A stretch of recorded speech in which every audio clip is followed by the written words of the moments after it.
we are again, ready for our daily reading, chapter 13 this evening of The Secret Garden. It's really nice to have you here with me.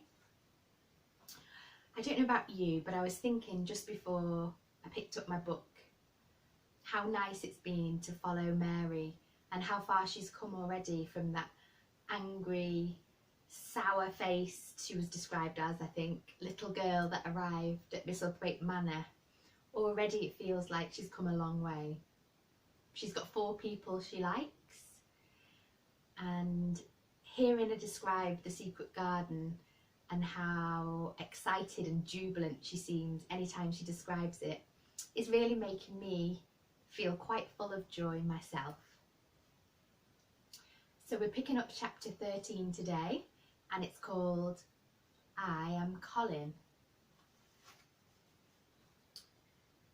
Mary took the picture back to the house when she went to her supper, and she showed it to Martha. "Eh," said Martha with great pride. "I never knew our Dickon was as clever as that.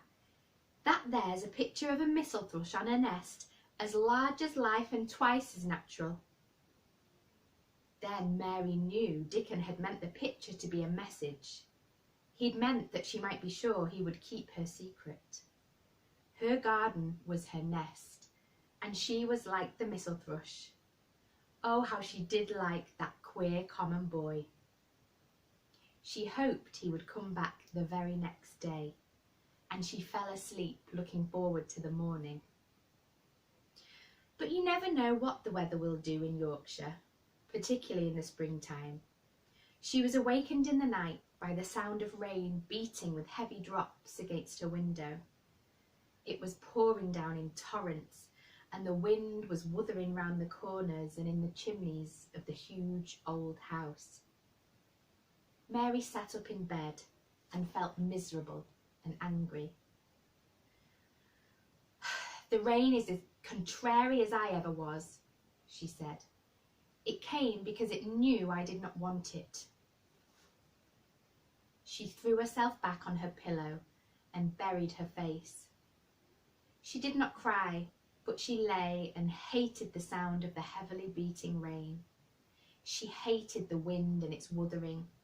She could not go to sleep again.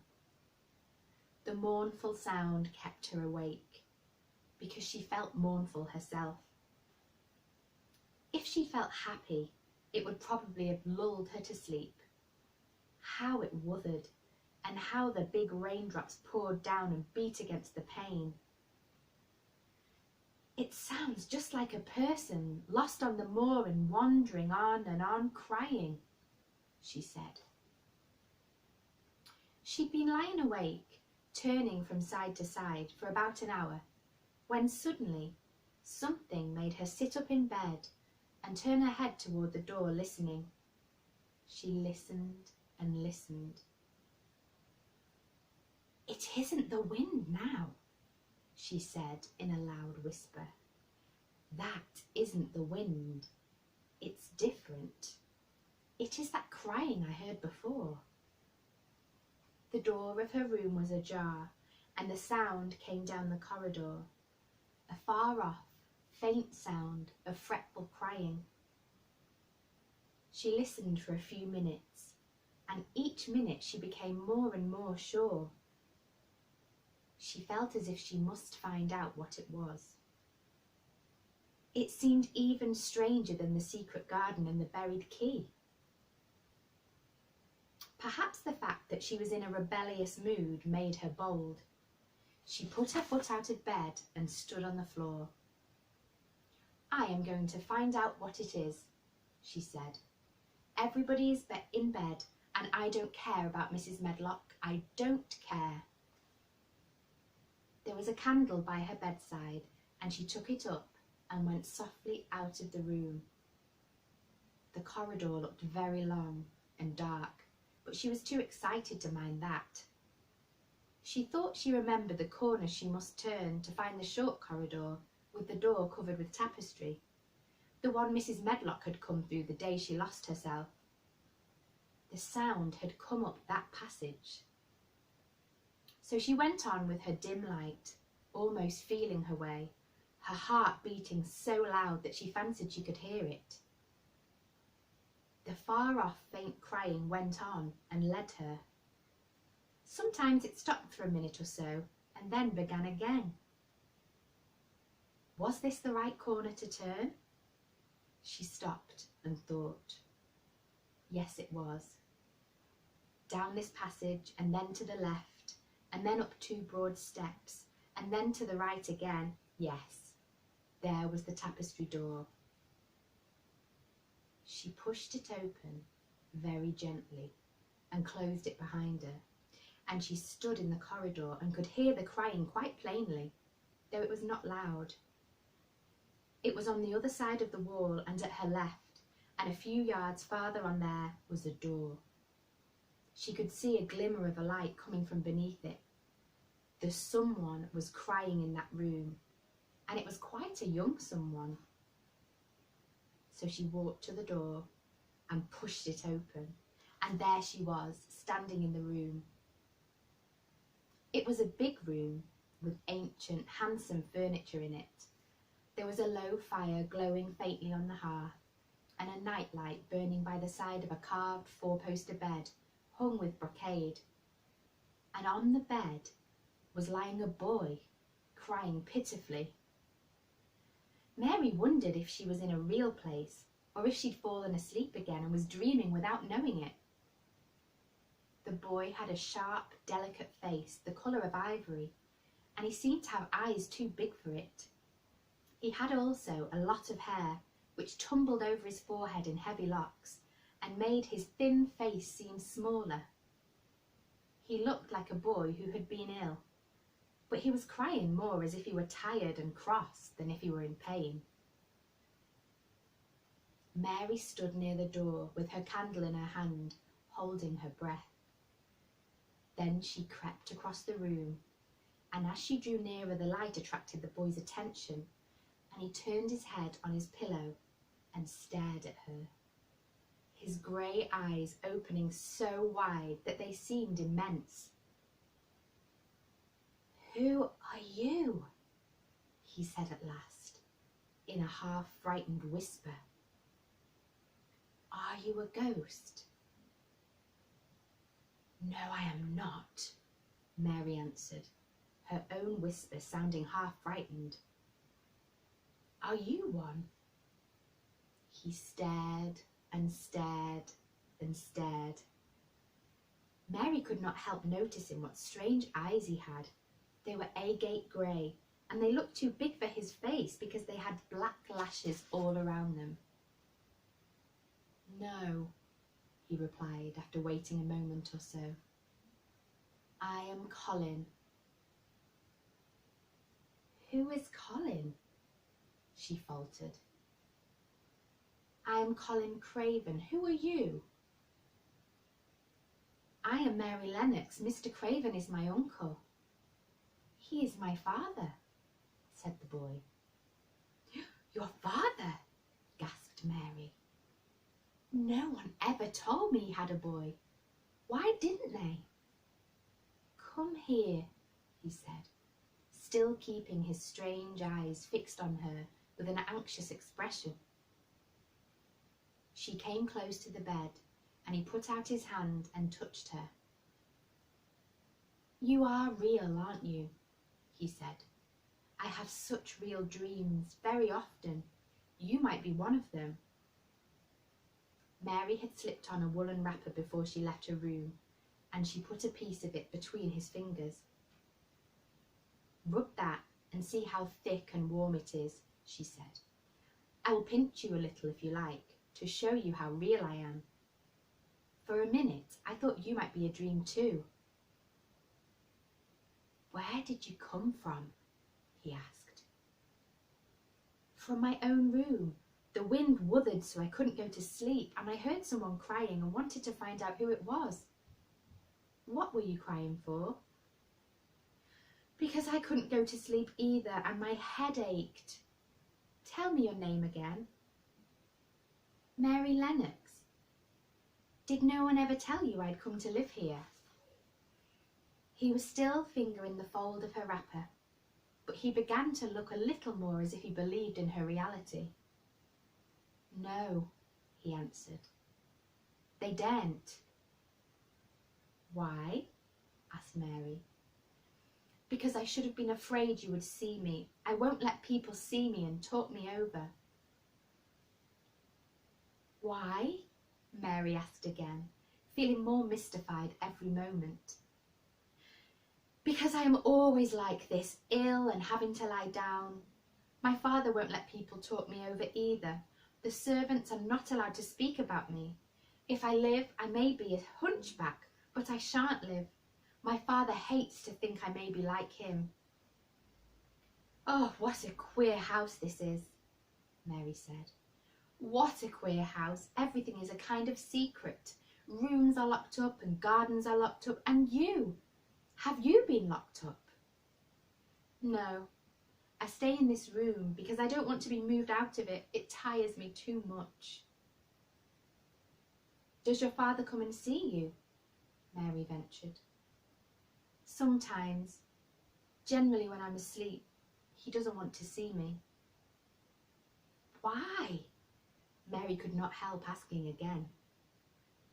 A sort of angry shadow passed over the boy's face. "My mother died when I was born, and it makes him wretched to look at me. He thinks I don't know, but I've heard people talking. He almost hates me." "He hates the garden because she died," said Mary, half speaking to herself. "What garden?" the boy asked. "Oh, just a garden she used to like," Mary stammered. "Have you been here always?" "Nearly always. Sometimes I've been taken to places at the seaside, but I won't stay because people stare at me. I used to wear an iron thing to keep my back straight, but a grand doctor came from London to see me and said it was stupid. He told them to take it off and keep me out in the fresh air. I hate fresh air and I don't want to go out." "I didn't when I first came here," said Mary. "Why do you keep looking at me like that?" "Because of the dreams that are so real," he answered, rather fretfully. "Sometimes when I open my eyes, I don't believe I'm awake." "We're both awake," said Mary. She glanced round the room with its high ceiling and shadowy corners and dim firelight. "It looks quite like a dream, and it's the middle of the night, and everyone in the house is asleep, everybody but us. We are wide awake." "I don't want it to be a dream," the boy said restlessly. Mary thought of something all at once. "If you don't like people to see you," she began, "do you want me to go away?" He still held the fold of her wrapper and he gave it a little pull. "No," he said. "I should be sure you were a dream if you went. If you are real, sit down on that big footstool and talk. I want to hear about you." Mary put down her candle on the table near the bed and sat down on the cushioned stool. She did not want to go away at all.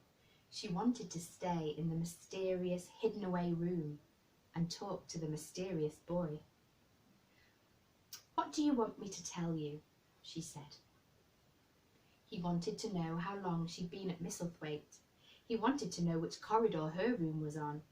He wanted to know what she'd been doing, if she disliked the moor as he disliked it, where she'd lived before she came to Yorkshire.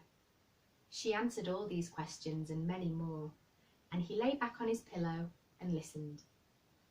He made her tell him a great deal about India and about her voyage across the ocean. She found out that because he'd been an invalid, he'd not learned things as other children had. One of his nurses had taught him to read when he was quite little, and he was always reading and looking at pictures in splendid books. Though his father rarely saw him, when he was awake, he was given all sorts of wonderful things to amuse himself. He never seemed to have been amused, however. He could have anything he asked for, and was never made to do anything he did not like to do. Everyone is obliged to do what pleases me, he said indifferently. It makes me ill to be angry. No one believes I shall live to grow up. He said it as if he were so accustomed to the idea that it had ceased to matter to him at all. He seemed to like the sound of Mary's voice. As she went on talking, he listened in a drowsy, interested way. Once or twice, she wondered if he were not gradually falling asleep into a doze.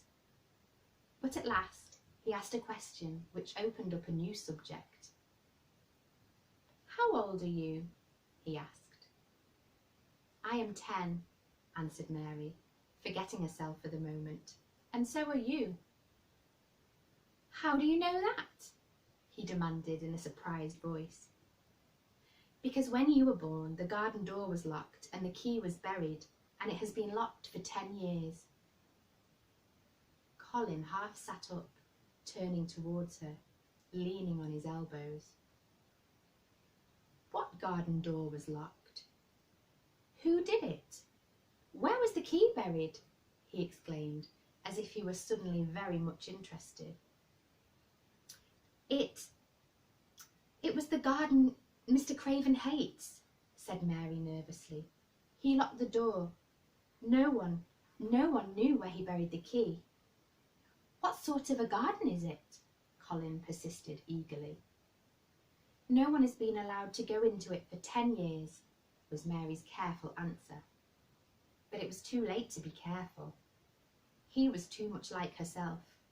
He too had had nothing to think about, and the idea of a hidden garden attracted him as it had attracted her. He asked question after question. Where was it? Had she never looked for the door? Had she never asked the gardeners? "They won't talk about it," said Mary. "I think they've been told not to answer questions." "I would make them," said Colin. "Could you?" Mary faltered, beginning to feel frightened. If he could make people answer questions, who knew what might happen? "Everyone is obliged to please me.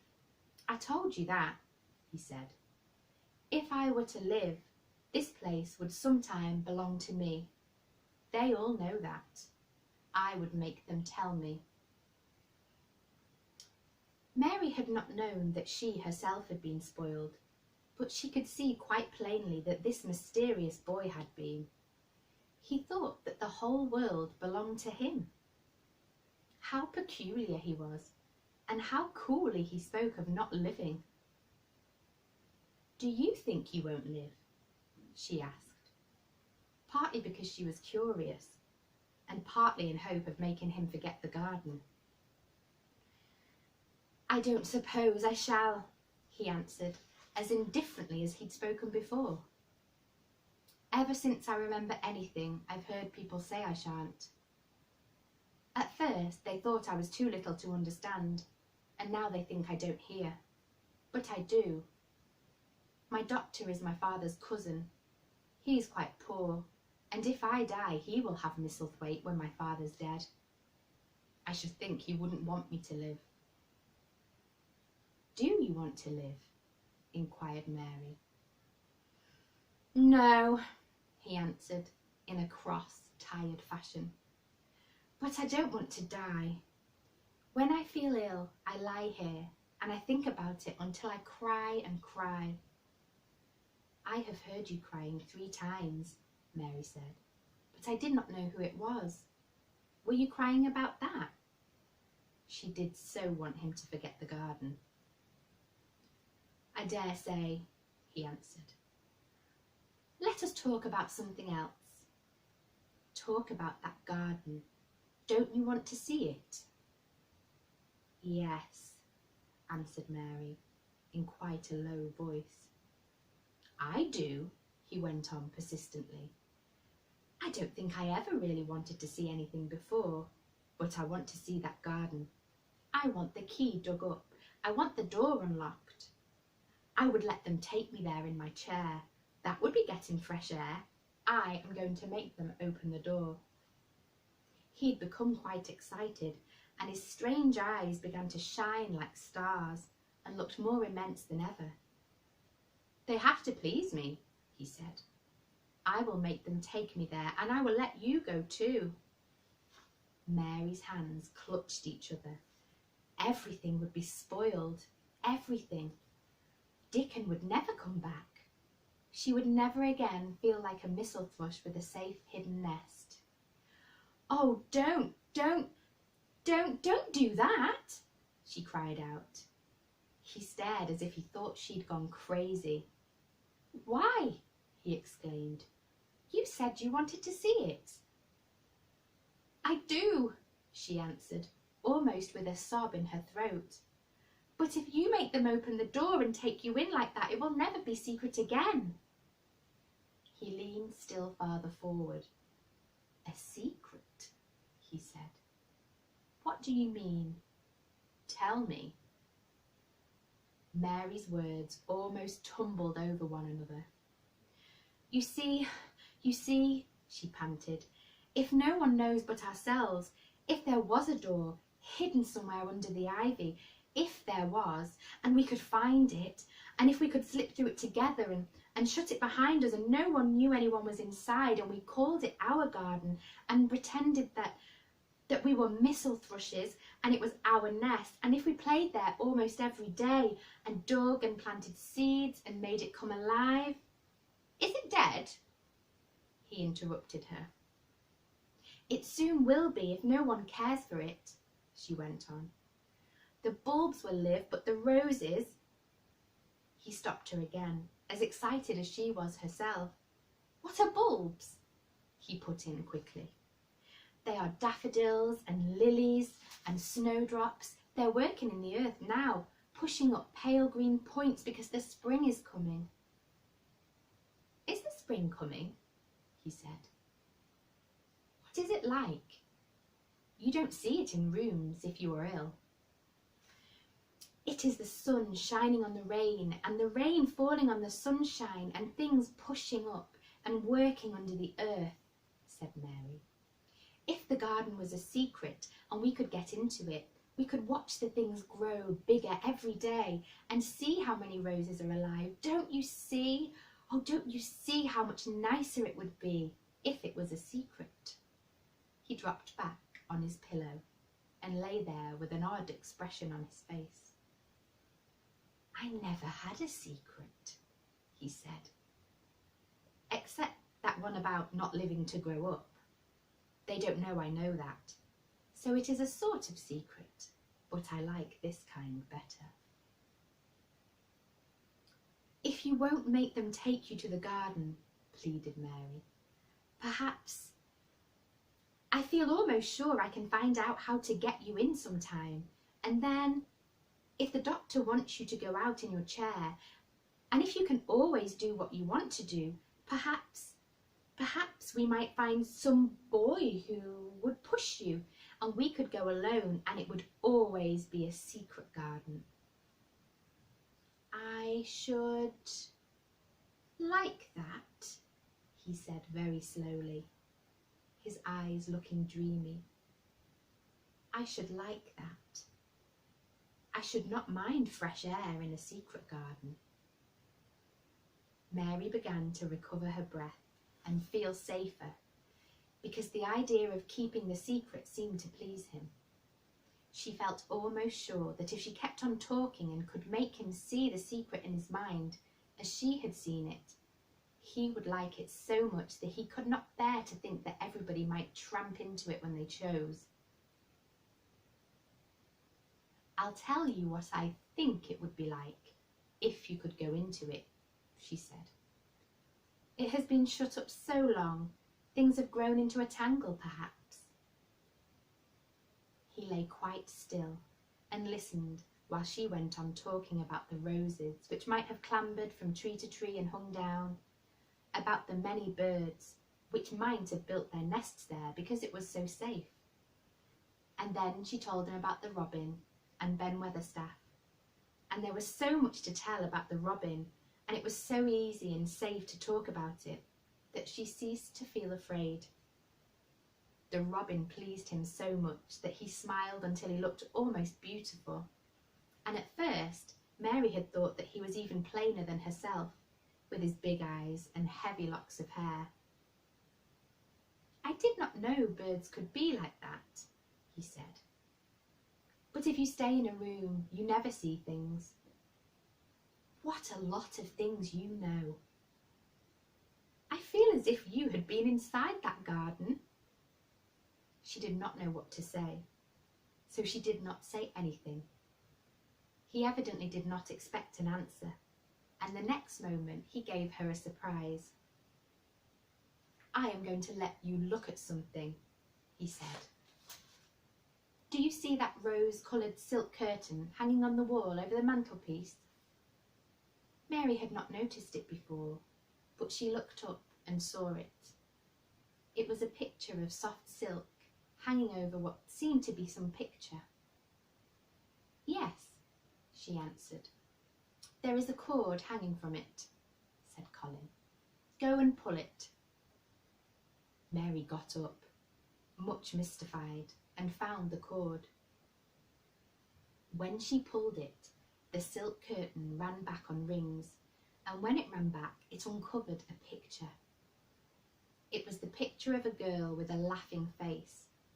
She had bright hair tied up with a blue ribbon, and her gay, lovely eyes were exactly like Colin's unhappy ones, agate grey and looking twice as big as they really were because of the black lashes all around them. "She is my mother," said Colin complainingly. "I don't see why she died. Sometimes I hate her for doing it." "How queer," said Mary.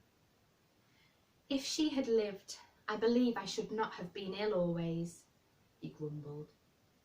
"I dare say I should have lived too, and my father would not have hated to look at me. I dare say I should have had a strong back. Draw the curtains again." Mary did as she was told and returned to her footstool. "She is much prettier than you," she said, "but her eyes are just like yours. At least they're the same shape and colour. Why is the curtain drawn over her?" He moved uncomfortably. "I made them do it," he said. "Sometimes I don't like to see her look at me. She smiles too much when I am ill and miserable. Besides, she is mine, and I don't want everyone to see her." There were a few moments of silence, and then Mary spoke. "What would Mrs. Medlock do if she found out that I had been here?" she inquired. "She would do as I told her to do," he answered. "And I should tell her that I wanted you to come here and talk to me every day. I'm glad you came." "So am I," said Mary. "I will come as often as I can, but—" she hesitated. "I shall have to look every day for the garden door." "Yes, you must," said Colin, "and you can tell me all about it afterwards."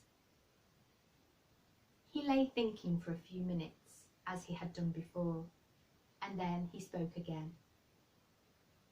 "I think you shall be secret too," he said. "I will not tell them until they find out.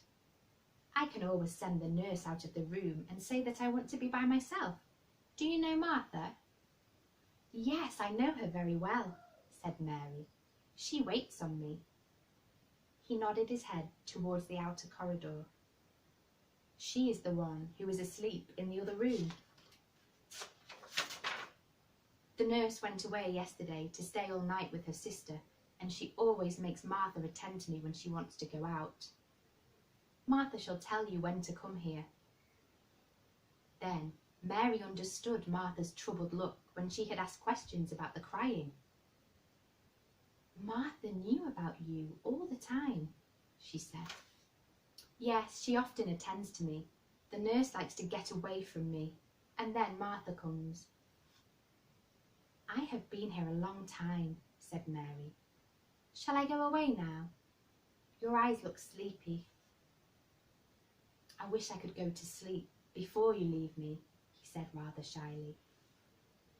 "Shut your eyes," said Mary, drawing her footstool closer. "And I will do what my ayah used to do in India. I will pat your hand and stroke it, and sing something quite low." "I should like that, perhaps," he said drowsily. Somehow she was sorry for him and did not want him to lie awake, so she leaned against the bed and began to stroke and pat his hand and sing a very low little chanting song in Hindustani. "That is nice," he said, more drowsily still, and she went on chanting and stroking. But when she looked at him again, his black lashes were lying closed against his cheeks, for his eyes were shut and he was fast asleep. She got up softly, took her candle, and crept away without making a sound.